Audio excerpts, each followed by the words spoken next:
Oh my gosh, what an episode. Hello, my name is Anime Uzumaki1118, and today I want to talk about a redo of Healer episode 3.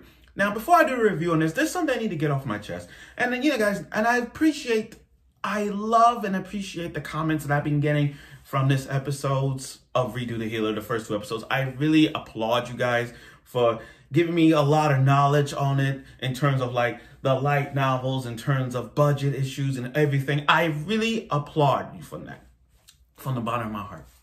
Now, here's the thing. Everybody is triggered by Redo of Healer. Everybody is triggered by this. I mean, like, we can't just turn a blind eye on this show and say this show sucks. I'll be honest, most anime YouTubers, most YouTube viewers have seen this show and they are triggered and cringed by this show. There's some people out there still to this day that doesn't even want to watch this show. And I'm like, what is the problem with this show? I see nothing wrong with this. You just got a show where it's just this guy who's going to redo everything that's been going on from the first time he was bullied and raped by maids and knights and heroes. And then all of a sudden finds the Philosopher's Stone and redo everything that he can. That is the epitome of the storyline behind all of it.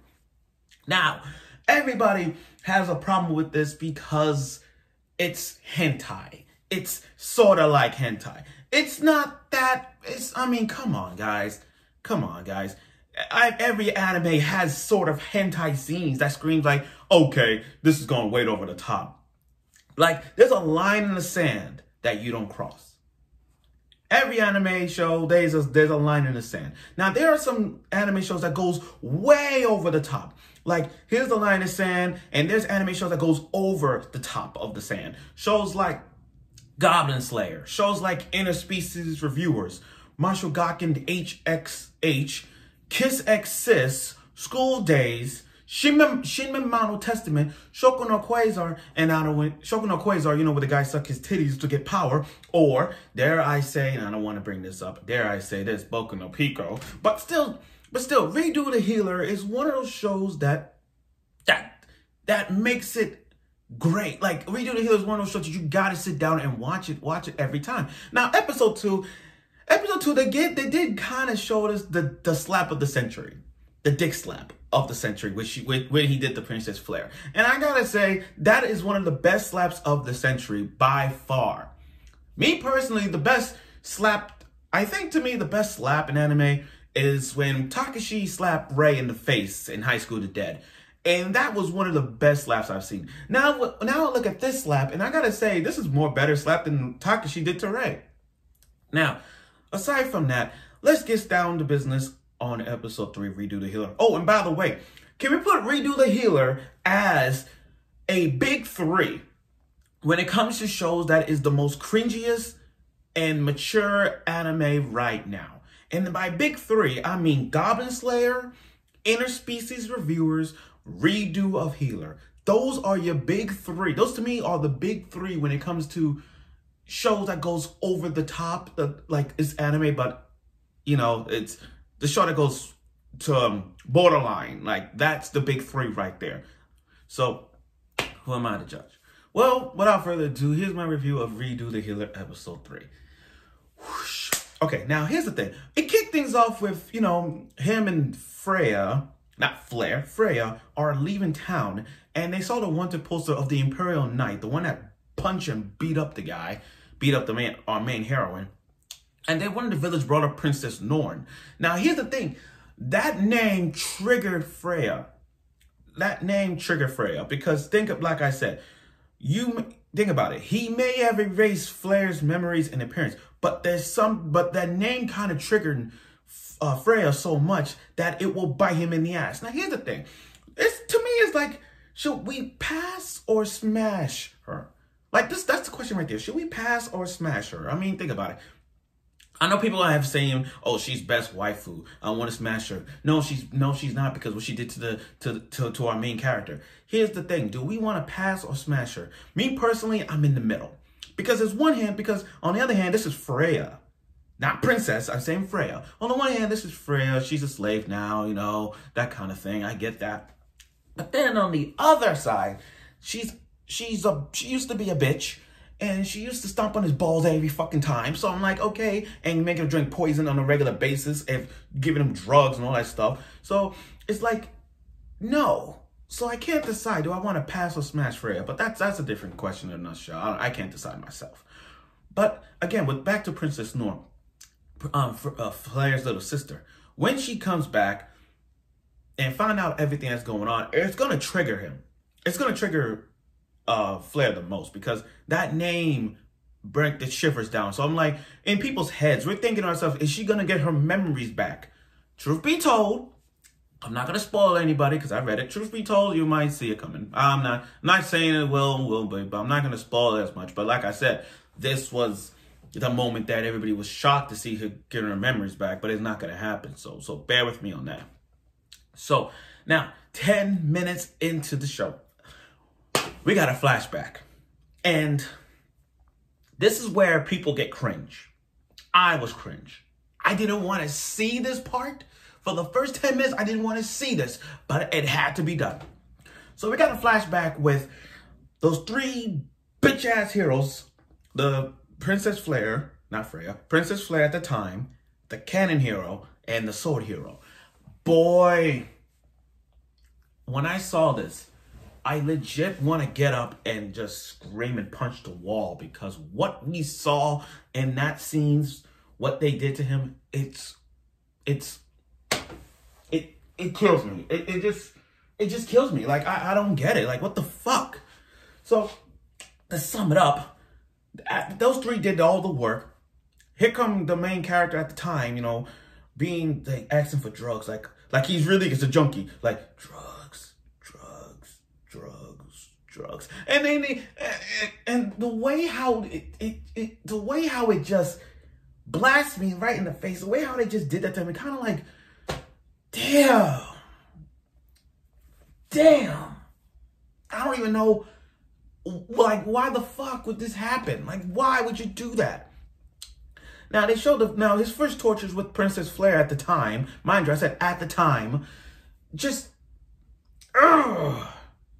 it was a dream though. But again, when Princess Flair, like, made her drink the poison and pour the poison down on her lady parts and made him drink it. Now, I know they censored it, but don't worry. The uncensored comes out later on, a few hours. Give it about like 3:30-ish. I mean, I got it from a different source to watch it at 3:30. Or watch it tonight, because they always do it tonight. But still, the way how it was performed, when she poured the poison down there and made it liquid, and then he got a hard on that Princess Flair used her foot and stomped his dick out. Like, oh my God, it was so painful to watch. And then having him lick his own thing, that was so, like, what the fuck was, like, this is bad. This is so bad to see him like that. So basically, guys, this is what we're seeing from his dream about all the shit that he had gone through from those three, most of it. Now, with the sword hero, she is a,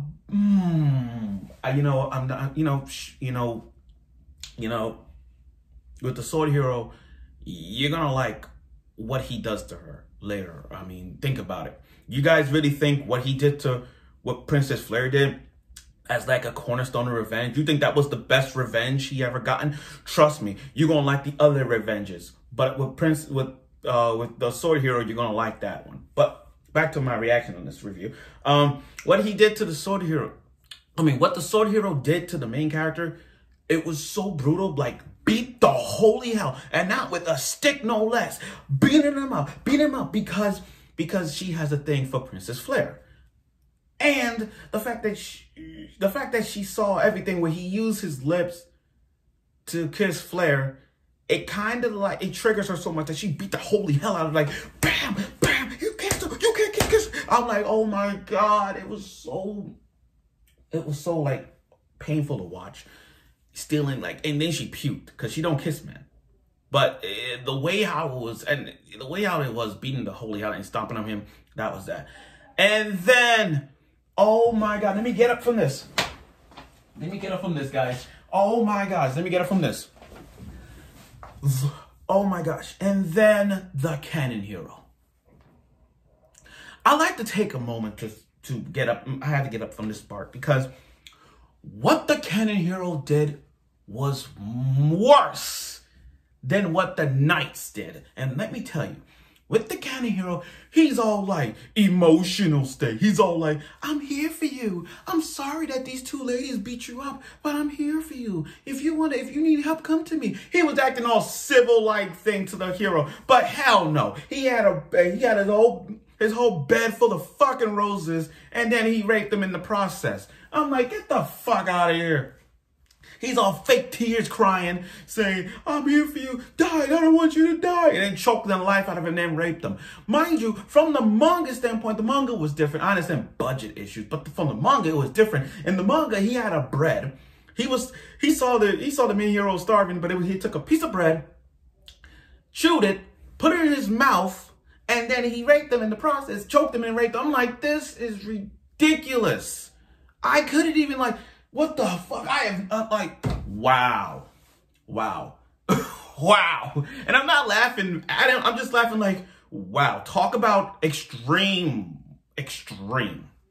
But like I said, this was a dream. I know this video is long, but this was a dream. It was absolutely a dream. Now they go to the village. Now him and Freya go to the village and find out this whole village is rotten to the core. Like there's people being poisoned, there's people robbing stuff, so anything illegal, anything could happen in that place. But then they go to this place where they got some drinking water, but they realize the hero with his ability found out it's poisoned. So he make an antidote that allows him to make an antidote that allows him to get rid of all the poisons out there. So he used it. Different from the mangas is when when they're walking, you got these bandits, these merchants trying to capture Freya. That's different. That's different. But he offered advice from one of the merchants to sell these antidotes, and he'll make some every now and then, just enough to buy a slave. So with enough gold coins he made, he decided to buy a slave. Now, this is where people are going to compare Raphtalia from Rise of the Shield Hero, Raphtalia, Best Girl 2019, to Setsuna. When they encountered this, let me go before that. So when they got to the place, Freya brought up something. He's like, but this is wrong. We can't beat these guys up. I don't like this place. They're all beat up. I don't like how they treat people fairly. And then the main character said, you're one to talk. And I'm like, oh, you gave it away. I'm so glad she didn't remember that because he said, you're one to talk. So anyway, they went to this slave trade, and you got an ugly ass woman who bought a handsome wolf guy. So, there's going to be, you could use them as sex slaves. You could use them for combat, So with enough gold coins, he wants a slave for combat. And that's when he encounters Setsuna. Now, this is what everybody is saying, okay, is Setsuna hotter than Raphtalia? And people are going to compare Raphtalia to Setsuna. Now, I don't know why people are going to compare this, but Setsuna and Raphtalia are both as waifu material, yes. As waifu materials, yes. The only difference is Setsuna is a wolf, an ice wolf. Nonetheless, Raphtalia is just like a raccoon. I would say a raccoon type, maybe. Yeah, raccoon girl. But Setsuna, badass as she is, locked him in chains. We're gonna see a lot from her, like a lot. And the way how he sees her, he sees that in her blue silver gem eyes. He sees the revenge that Setsuna has with humans. So that's gonna give us a little bit of a feedback on what we're gonna see from her backstory. And like I said, once he buys her, he's gonna use his heal ability, and you get to see everything that Setsuna has been going through. Mind you, next week is gonna be Setsuna's episode, which means you're gonna see Setsuna in action, which means you're gonna see some blood, Setsuna's fighting, and more blood. You're going to see a lot of her going killing bites mode. And mind you, I said killing bites because she's going to go full rage like the honey badger and killing bites. She's going to go in. One with the sharpest fangs wins. And with her sharp, icy fangs, she's going to kick some ass. So I'm telling you right now, next week is going to be some action and a whole lot of blood. If they put that in. But like I said, this episode 3 is one of those like moments that you have to sit down and just watch it. Like you really got to watch his, like, you got to watch the moments where he gets like what he's in for, like why he's doing this. And what we got from this now, it explains what his revenge for the short hero and the shield and the cannon hero on what they did. Mind you, now that we know his revenge on this, and that's gonna be it. Oh, and by the way, let me get to the ending. So in the ending of it, it ended after the credits. It ended with them looking at the old man with the scroll saying, wait a minute, that's not the healer recovery. That's the knight. That's the Imperial Knight. You know, the Imperial Knight that punched and beat up the main character. No. This is him. So now that they know, now that the whole kingdom knows, like, oh, she ran away and all that stuff. Now this is where karma is gonna be a fucking problem for him. You know how like karma's a bitch? This karma is gonna hit the main character way hard. And I'm telling you, now that the Imperial Knight is in the face, like the whole body structure of the main character, oh God, it is gonna be hell. It's gonna be a revenge unlike any other revenge you see. And if you guys think what he did to Princess Flare was a best revenge, trust me, there are more revenges to go around. That one with Flare was just the tip of the icing. There are more. There are more revengers to come. Trust me when I say, get ready for the ride of your life. I know this video is long, but like I said, get ready for the ride of your life. Whew. Thank you. So thank you again for watching this episode of Redo the Healer. I'm looking forward for episode 4. Episode 4 is going to be one of those times we can see Setsuna in action now and her backstory. So let's see where the action is for next week's episode. Thank you for watching this review, and I hope you will.